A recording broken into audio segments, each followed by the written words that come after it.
अरे अरे कुठे जाताय? थोडा वेळ देऊन हा व्हिडिओ नक्की पहा। मी श्वेता गृहिणी या यूट्यूब चॅनलवरती आपल्या सर्वांचे मनापासून स्वागत करीत आहे। आज आपण या व्हिडिओमध्ये पाहणार आहोत top 20 kitchen tips, cooking tips.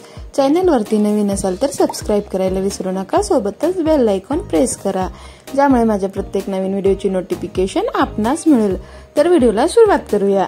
आजची आपली पहिली टिप आहे कोबीची भाजी बनवताना कोबीमध्ये ब्रेडचा थोडा तुकडा टाकल्यास कोबीचा उग्र वास निघून जातो।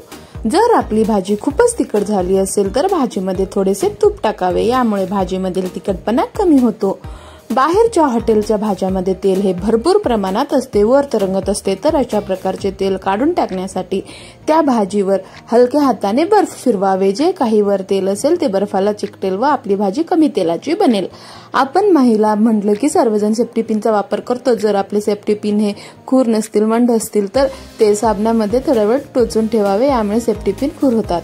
कढीपत्ता ताजे दिवस जास्त टिकायचे असेल तर त्यामध्ये 1 ते 2 लिंबू घालून फ्रीज मध्ये ठेवावे। कढीपत्ता जास्त दिवस छान राहते।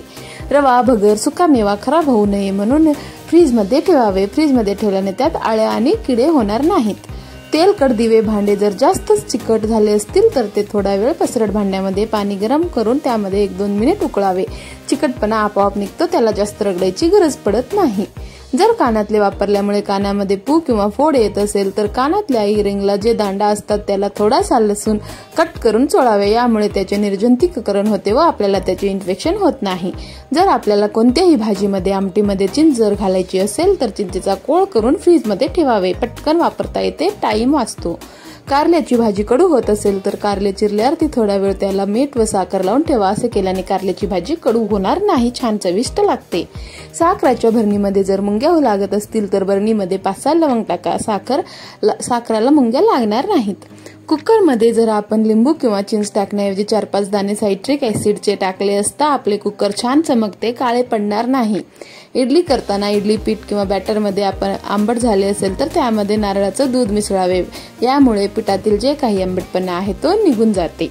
दही आंबट झाले असेल तर एका पातेल्यावर छोटी गाळणी ठेवून त्यावर दही ठेवा, त्यातील जे पाणी आहे ते निथळू द्या, त्यामुळे दह्यातील आंबटपणा निघून जाते। गॅस बर्नर जास्त जळाले असतील, खराब झाले असतील तर थोडं बेकिंग सोडा व व्हिनेगर मध्ये 5 मिनिट ठेवून नंतर घासून घ्या। असे केल्याने ते एकदम नवीन सारखे एक चकाकते। बाथरूम मधील नळ जास्त खराब झाले असतील, पाण्याचे डाग पडले असतील तर थोडं कोलगेट लावून घासून घ्यावे, एकदम नवीन सारखे चमकतात। जर आपणास काही मानसिक आजार असेल तर आपल्या आहारात सोयाबीनचा जरूर समावेश करा। सोयाबीन मानसिक संतुलनावर प्रचंड प्रभावी असते। घशात कोणत्याही प्रकारचा संसर्ग झाल्यास वाफ घेणं फायदेशीर ठरतं। वाफ घेतल्यामुळे श्वसनमार्ग मोकळा होतो, त्यामुळे घसा दुखणे, खवखवणे, टॉन्सिल्सला सूज या समस्यामध्ये गरम पाण्याची वाफ घेणे छान। घसा खवखवणे किंवा कोणत्याही प्रकारचे इन्फेक्शन असल्यास मधाचे सेवन करावे। मधामध्ये अँटीबायोटिक गुणधर्म असतात, जे घसेदुखी, खोकला आणि सर्दीपासून आराम देतो। मधामुळे घसा खवखवणे आणि सूज यामध्येही आराम मिळतो। गरमागरम फुटाणे खाल्ल्यामुळे मूळ व्याधामधून स्रवणारे रक्त बंद होते। अशाच तर उपयोगी टिप्स आणि ट्रिक्ससाठी माझ्या चॅनलला सबस्क्राइब करा, सोबतच बेल आयकॉन प्रेस करा, ज्यामुळे माझ्या प्रत्येक नवीन व्हिडिओची नोटिफिकेशन आपणास मिळेल। तुम्हाला कोणती टिप्स आवडली कमेंट मध्ये नक्की सांगा, तसेच तुम्ही कुठून पाहत आहात कमेंट मध्ये नक्की सांगा। व्हिडिओ थोडासाही आवडला असेल तर लाईक करा व शेअर करायला विसरू नका। व्हिडिओ आवडला नसेल तर डिसलाईक ही करू शकता। व्हिडिओ शेवटपर्यंत पाहिल्यामुळे आपले सर्वांचे मनापासून धन्यवाद। भेटूया पुढच्या व्हिडिओमध्ये, तोपर्यंत बाय बाय।